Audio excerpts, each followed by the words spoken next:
Thank you, Chair Peters. Thank you each for being here. It's critical for employees and officers of the FBI and DOJ to continue to have a mechanism for reporting concerns of fraud, waste, and abuse within their respective agencies to Congress without fear of reprisal from DOJ, FBI leadership.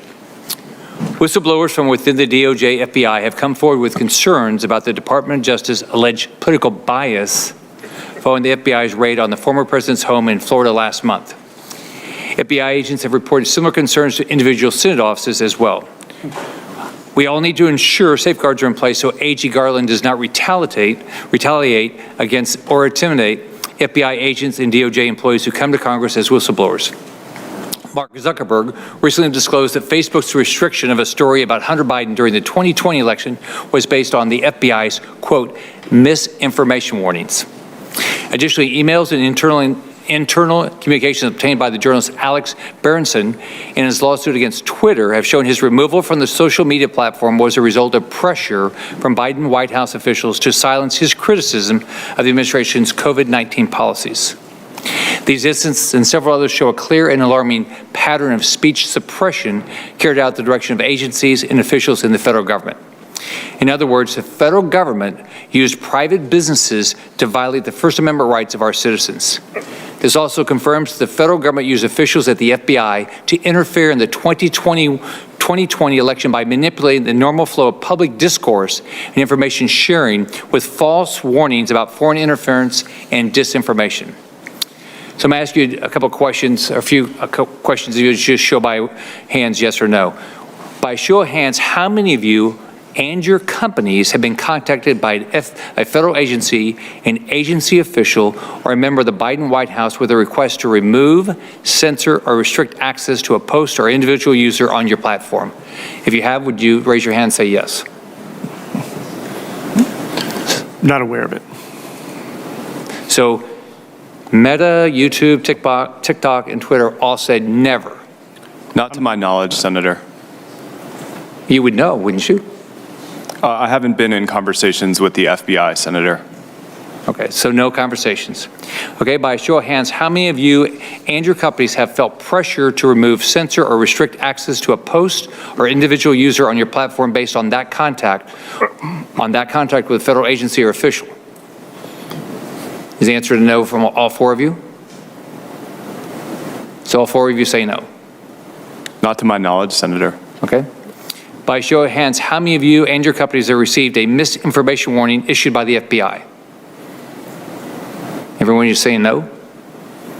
Senator, we have, I know that we have received warnings from the FBI and other experts about electoral misinformation in general and foreign interference in general.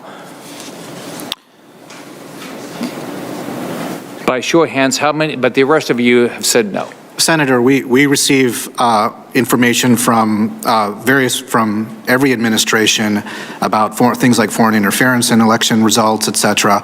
But one thing's very clear: we enforce our guidelines based on our community guidelines. So we're the ones making decisions about the content that's removed based on the guidelines that we publish transparently, not based on what a particular administration asks us to do or not do.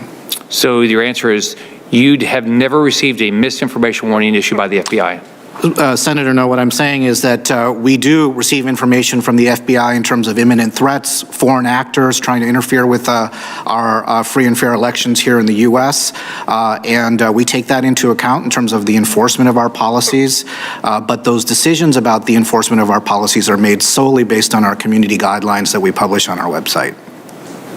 So, Mr. Cox, so what I said about Mark Zuckerberg disclosed the FBI's restriction of a story about Hunter Biden during the 2020 election was based on the FBI's misinformation warning. Is that untrue? Senator, I wasn't in conversations with the FBI, so I can't speak to exactly what the conversation was.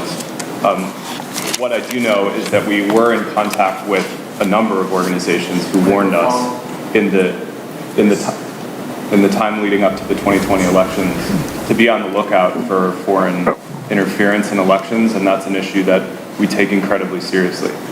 But you should know if Mark Zuckerberg, right? Wouldn't you know? Sorry, Senator. Wouldn't you know it if Mark Zuckerberg he said that Facebook made that decision. You would know that, right? Senator, I do know that if you're talking about the New York Post story, I do know that consistent with our policies, we made the decision to submit that story to be reviewed by independent fact checkers. It was never removed from our service, and we never blocked anybody from sharing that story.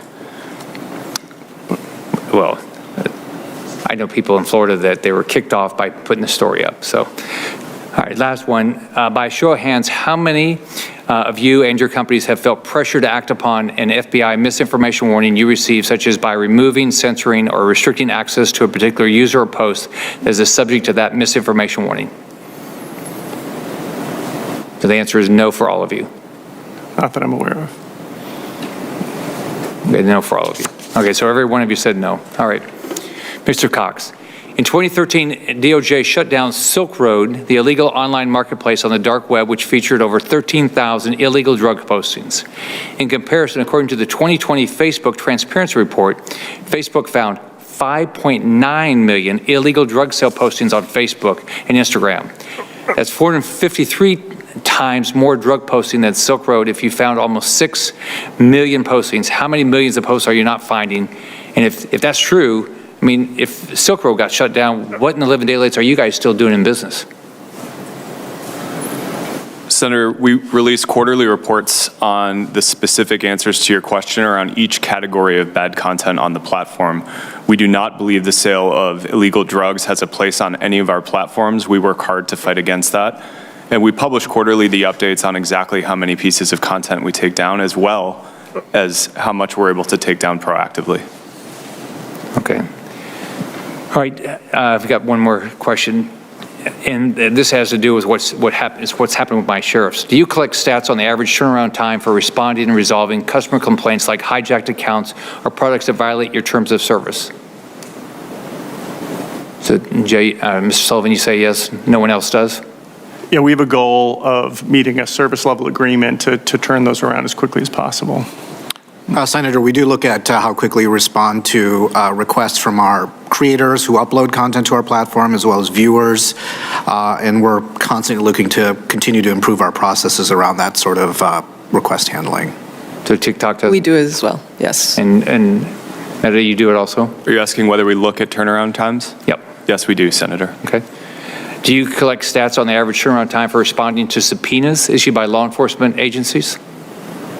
Is that a yes for everybody? Yes, Senator, we have a group that works to respond to subpoenas, evaluate them, and respond 24/7. Okay. So I wrote to all your companies and I asked, and none of you responded. I don't know if y'all realize that. Every one of you, I wrote and asked for information, and none of you responded in either of those questions. So here, let me just tell you what sheriffs are saying. So one of Florida Sheriff's Departments mentioned there is no point of contact to send subpoenas. They're slow to respond. There is no sense of urgency on how they respond to even something that's even time sensitive. The perception, I can tell you from, I've talked to sheriffs all around Florida, is that time-sensitive information, that it would impact a law enforcement investigation or a crime, you guys don't respond. How do you respond to that? I work in the product organization. We wouldn't be the ones to receive that, but I can have our team get back to you.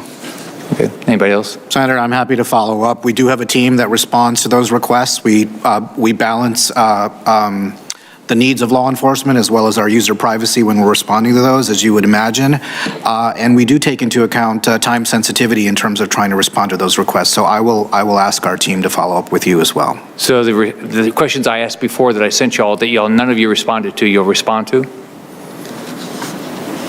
Senator, I'd be happy to have the team follow up. We take law enforcement requests very seriously. Okay, thank you. Thank you, Chair. Thank you, Senator Scott. Just got a couple follow-up questions and we'll wrap up and you'll be on your way. And again, thank you so much for taking so much time. You've been in the seat a long time. I've been here with you a long time. I'm ready to get out of the seat as well with you. You know, you have all spoken about how essential trust and safety is, how it's part of your culture and something that you're focused on. But I want to just reference a report that was commissioned by a Twitter whistleblower in the spring of 2021 that focused on its site's integrity team and misinformation. And it found that, quote, project managers are incentivized to ship products as quickly as possible and thus are willing to accept security risk, end of quote. Mr. Sullivan, as head of your consumer product at Twitter, would you agree with this finding in that report commissioned by Twitter? The dates of that report would have been before I was in this role, but what I can tell you is that I've been in multiple product reviews where I push hard and our other leaders push very hard and work with our teams to strike a balance of safety in all that we do. So I can't speak to that report, but what I can tell you is how we operate now, and that's how we operate now. Obviously, this report has a completely different conclusion than you have. I just have to ask you, how can you say that trust and safety are important to your development progress when Twitter launched its Spaces product, despite your predecessor publicly stating that Twitter would not be able to moderate all of its spaces? It's my understanding that since the launch, it is documented that Spaces has been used by white supremacists as well as ISIS to spread misinformation, as shown in this poster.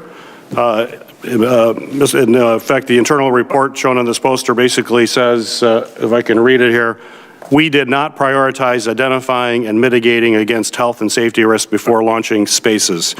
Do you disagree with this characterization? I've heard you say on the record, we never, ever send anything out that we have concerns about. This is obviously very different. Yes, I understand what you're saying. Since I've started in my role, which is April, I think the original launch of Spaces was well before that. We've been looking at health and safety across the board and working to improve it. In Spaces, for example, we've been continuing to beef up all of our reporting, our automatic detection, our language support. So we're working very hard to further improve the health of Spaces. And I think that's just one example of many that I could give you for how we're operating now.